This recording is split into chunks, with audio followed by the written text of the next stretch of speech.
Hello and welcome to Daily Tech Tutor. In this video, I'm going to tell you how to fix buffering issues on GoodShort. So let's get started with the video.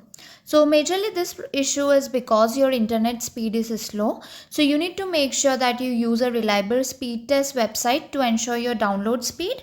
You can open any of the browser and in the search bar you can search for internet speed test. After that you can click on run speed test. Make sure that you are using a good and faster internet plan. You can switch to Wi-Fi if you are using cellular data, or you can do vice versa. Make sure that you are using minimum of 25 Mbps speed. If it is not like that, what you can do is if possible, try to restart your modem or router once if you're using the Wi-Fi connection. This might surely resolve the issue. The next thing which you can do is close all the background application if you are using. This can consume the bandwidth and also will free up some of your internet for streaming as well.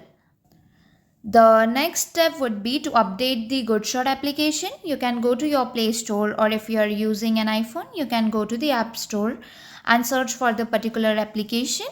And if you get an option of update here, make sure you update the application. You can also contact the GoodShort support team if you are continuously facing this kind of issue.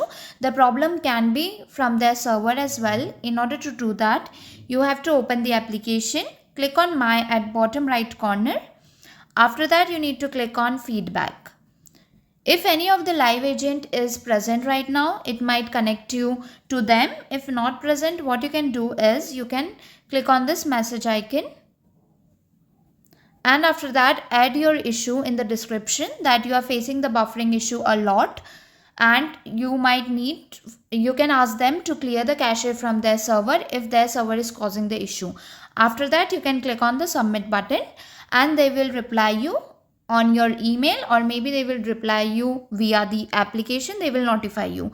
So this is how you can resolve this issue. If the tutorial was helpful, please like and subscribe.